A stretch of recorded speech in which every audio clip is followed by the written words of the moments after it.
Hello दोस्तों, हम आपके लिए लेकर आए हैं पाकिस्तानी मीडिया का एक और लेटेस्ट वीडियो।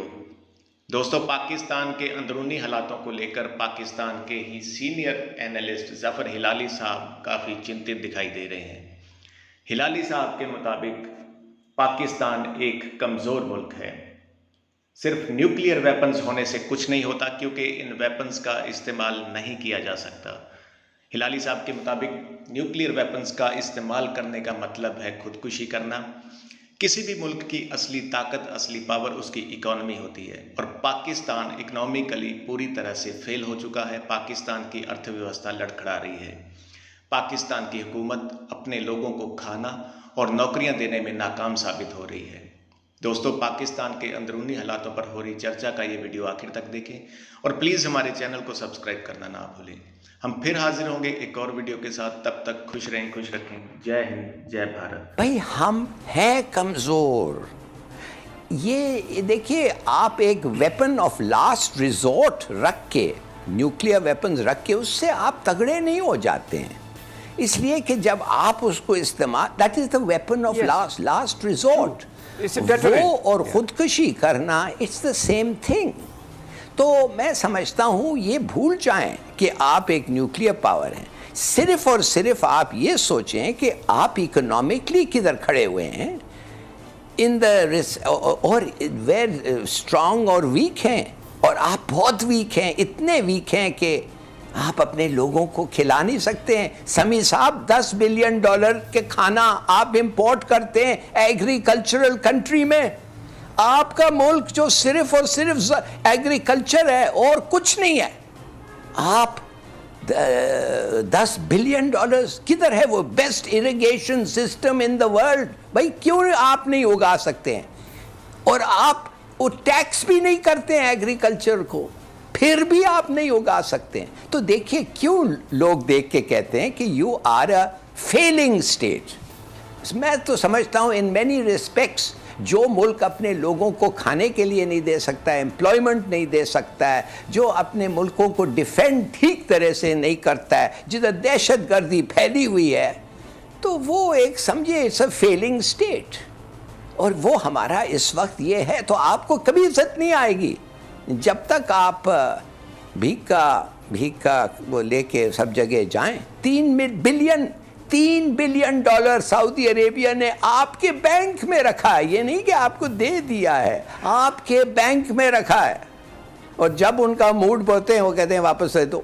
ज़फ़र हिलाली साहब, इम्पॉर्टेंट ये ब्रीफिंग, TTP से जो सीज़ फायर है वो उसमें पेशरफ्त हुई है, सीज़ फायर हुआ है, और अगर ये कंटिन्यू रहा, अगर उन्होंने भी इस मुआहदे की पासदारी की, तो ये आगे भी जा सकते हैं। और फिर जैसे सदीक साजिद साहब कह रहे थे, तो ये तो एक जो बिल्कुल एक राइट डायरेक्शन में, it's a big step, isn't it Zafar Hilali साहब?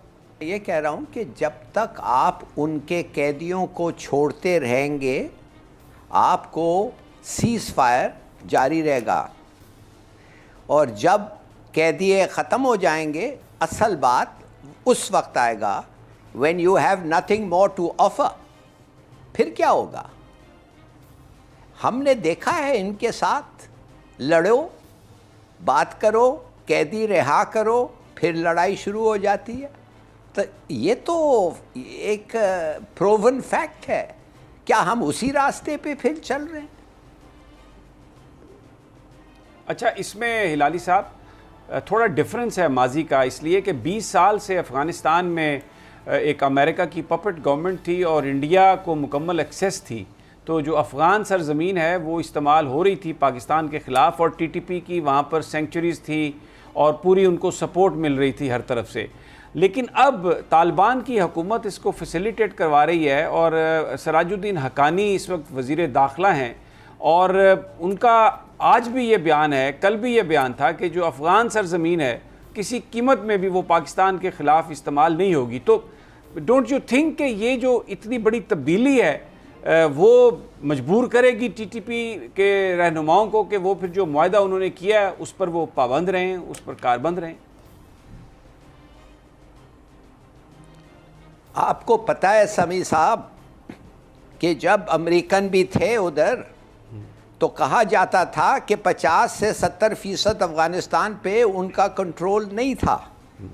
کہا جاتا تھا کہ کابل جو ہے بس وہی تھا جو ان کا کنٹرول تھا. اس وقت یہ لوگ ہندوستان سے پیسے لے کے ہمارے خلاف ایکٹ کر رہے تھے. اب اس وقت کدھر تھا حقانی طالبان؟ اس وقت کیا حقانی طالبان اس وقت ہمارا دشمن تھا ٹی ٹی پی کی طرح؟